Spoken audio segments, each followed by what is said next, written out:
హీరోల క్రేజ్ ఇప్పుడు just side dish మాత్రమే. అసలైన మెయిన్ కోర్స్ ఇప్పుడు డైరెక్టర్లే.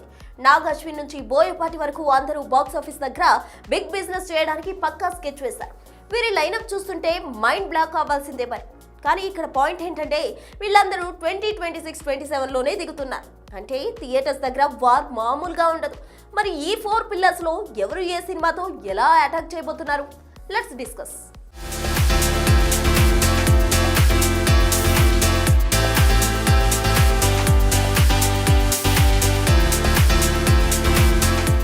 కల్కితో తెలుగు సినిమాను గ్లోబల్ మ్యాప్ లో పెట్టిన నాగ్ అశ్విన్ ఇప్పుడు పార్ట్ 2తో అంతకు మించి చూపిస్తానంటున్నాడు.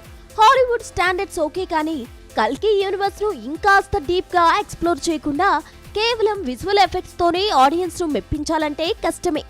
మరి పార్ట్ 1లో ఉన్న కొన్ని కంప్లైంట్స్ ని ఈసారి అశ్విన్ అడ్రస్ చేస్తాడో లేదో చూడాలి. ఇక box office dynamite Sandeep Reddy Vanga అంటే ఒక బ్రాండ్. ప్రభాస్ స్పిరిట్ కోసం 8 భాషల్లో ప్లాన్ చేశారంటేనే అర్థమవుతోంది ఆయన రేంజ్ ఏంటో.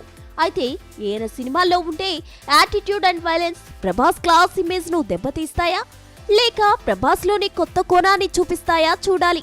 వంగ మార్క్ స్పిరిట్ కనుక వర్కౌట్ అయితే బాక్స్ ఆఫీస్ దగ్గర రికార్డులు గాలిలో ఎగరడం ఖాయం. హిట్ మిషన్ అనిల్ రావిపూడి, వెంకీ కళ్యాణ్ రామ్ కాంబోతో మళ్లీ మల్టీ స్టారర్ మ్యూజిక్ చేయబోతున్నాడు.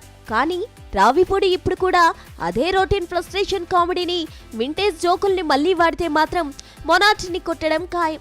సో కామెడీతో పాటు కంటెంట్ లో కూడా వెయిట్ పెంచకపోతే సంక్రాంతి రేసులో నెగ్గడం సవాలే. చివరిగా mass Monagadu Boyapati.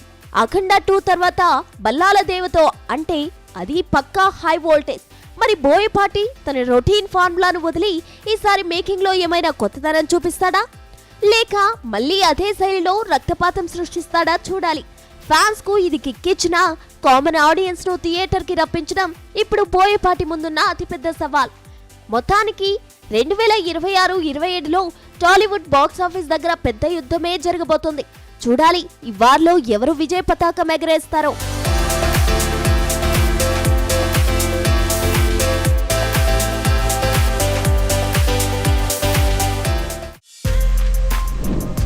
For more videos like this, subscribe Big TV channel.